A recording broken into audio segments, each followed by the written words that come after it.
हमारे शहर में तो अब बाकायदा बाबाओं को पकड़ पकड़ कर जेल में डाला जा रहा है। बहुत पागल बनाते हैं ये लोग। खैर मुझे भी कोई जादू करके दिखाएं, पता तो चले आप किस किस्म के बाबा हैं।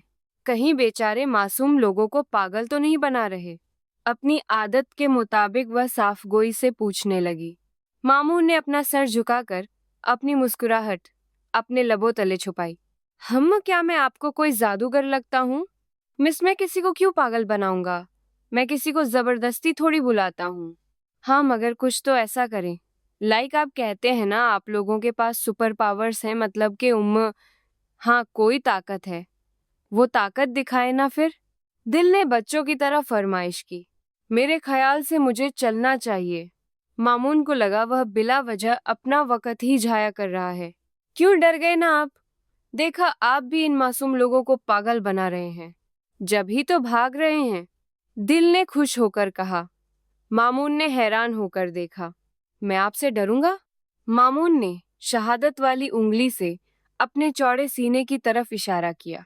दिल की नजर भी उसके सीने की तरफ गई और उसे एहसास हुआ कि भला इतना मजबूत इंसान उससे क्यों डरेगा। देखिए मिस दिल आवेज, आपकी तसल्ली के लिए मैं बस इतना कहूंगा, मैं कोई जादूगर नहीं।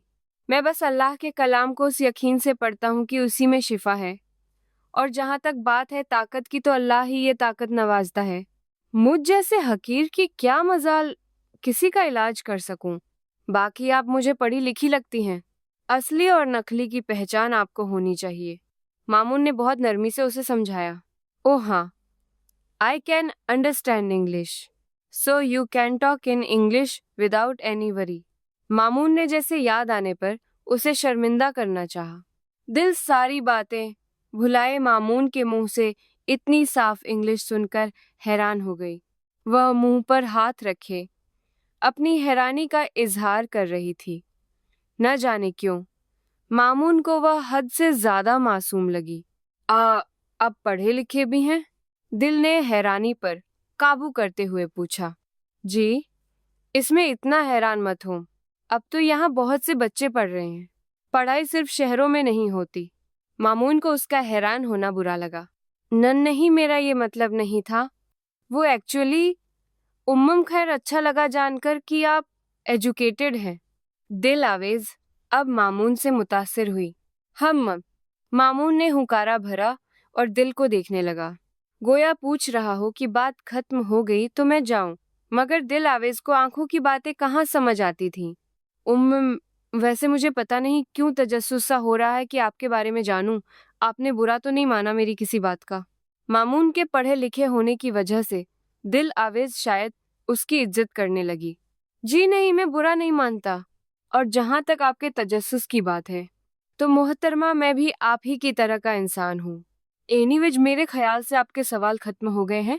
इतनी बातें तो मामून ने अरसा हुआ किसी से नहीं की थीं, मगर दिल से इतनी बातें करने के बावजूद भी उससे इजाजत मांग रहा था। हाँ, वो मैं ये कहना चाहती थी कि दिल ने अपनी बात शुरू की ही थी कि आजम आ गया। मामून बाबा, चाय बैठक में रख दी है, आप आ जाएं। सलीम भाई भी आ गए हैं, आजम ने दिल की बात काटते हुए कहा। मामून ने हाँ में सर हिलाया। आप भी आए ना दिल बेटा? आजम ने अब दिल को देखते हुए पूछा। नहीं, मैंने अभी पी है चाय, शुक्रिया। दिल ने मना किया और फिर मामून पर एक नजर डालती हुई पलटकर वापस चली गई। कौन है जिसने जीनतबाजी पर जादू करवाया है? या अल्लाह मेरी मदद कर। मामून ने अपने गिर्द एक हिसार सा बनाया और गहरा सांस लेकर आंखें बंद की। ये काम वह पहली बार कर रहा था। थोड़ी देर तक वह मुख्तलिफ जिक्र करता रहा। उसे एक अजीब सी रोशनी नजर आई। वो रोशनी इतनी तेज थी कि उसका दिल किया वह अपनी आंखें खोल दे, मगर जिक्र के दौरान ये करना नामुमकिन था। वह हिम्मत करता हुआ अपना जिक्र करने लगा। रोशनी अब आहिस्ता आहिस्ता कम हो रही थी। उसे एकदम अजीब और खौफनाक सी हंसी की आवाज आई। जैसे ही रोशनी खत्म हुई तो उसे बहुत से जानवरों की खोपड़ियां लटकी हुई नजर आईं। खोपड़ियों में से ताजा खून निकल रहा था, जैसे उन जानवरों को अभी काट कर रखा हो। वो खून नीचे टपक रहा था, जहां बहुत सी औरतों के बाल और कुछ कपड़े पड़े थे। मामून की बंद आंखों में एक तनाव सा उभरा। वह उस हंसी के ताक़ुब में अपना सर इधर उधर हिलाने लगा कि